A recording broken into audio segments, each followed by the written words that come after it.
AudioJungle. Di masyarakat Lasem, Kabupaten Rembang, terdapat cerita lisan atau cerita tutur tentang Sunan Jejeruk atau Sultan Jejeruk.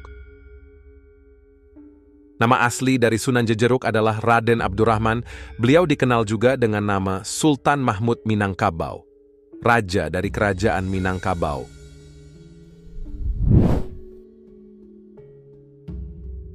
Ketika ayahnya wafat, Sultan Mahmud mendapat warisan sebuah kitab, tetapi sayangnya beliau tidak bisa mengartikan kitab itu. Untuk itu lalu beliau pergi ke daerah Arab dengan maksud mencari orang yang dapat menerangkan maksud dari kitab itu, tetapi sia-sia. Kebetulan, ada seorang pengail yang mengetahui bahwa di tanah Jawa ada ulama yang sangat alim. Lalu hal tersebut disampaikan kepada patih. Kemudian sang patih menyampaikan hal tersebut kepada raja. Sang raja pun sangat gembira, lalu beliau memutuskan untuk pergi ke tanah Jawa untuk menemui ulama yang dimaksud. Dengan perbekalan yang cukup, berangkatlah Sultan Mahmud bersama patihnya dengan menumpang sebuah perahu besar. Sayang, di tengah perjalanan datanglah angin kencang yang mengakibatkan perahu tersebut karam, dalam bahasa Jawa, karem kemambang. Kemudian di daerah tersebut dinamakan daerah Rembang. Kejadian itu menyebabkan semua perbekalan dan kitab beliau hilang ke dasar laut. Sultan Mahmud sangat sedih karena kitabnya telah hilang. Dengan hati yang susah, ia memutuskan untuk kembali ke kerajaan. Namun sang patih tidak menyetujuinya. Akhirnya perjalanan diteruskan hingga dapat menemui ulama yang dimaksud. Ternyata ulama yang dimaksud adalah Sunan Bonang. Setelah sampai di hadapan Sunan Bonang, Sultan Mahmud mengenalkan diri. Beliau menyampaikan maksud dan kedatangannya serta musibah yang menimpanya.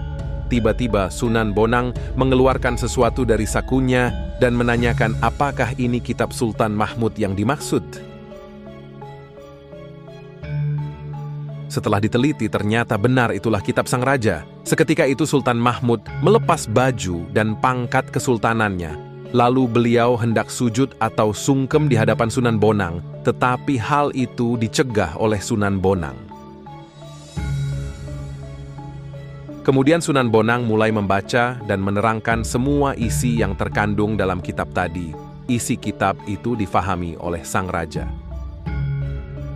Setelah semua difahami, Sultan lalu memerintahkan kepada sang patih untuk kembali ke Minangkabau dengan sebuah pesan. Sultan Mahmud memutuskan akan menetap ke tanah Jawa di Bonang.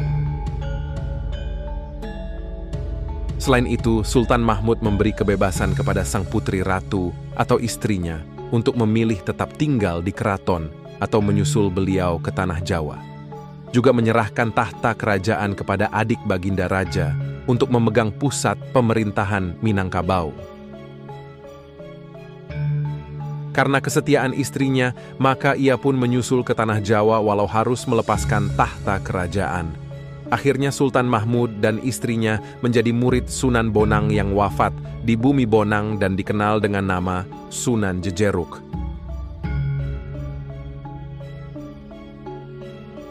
Nah, demikianlah kisah tadi. Mohon maaf bila ada kesalahan dalam penyampaian cerita dan jangan lupa like dan subscribe agar channel ini terus berkembang.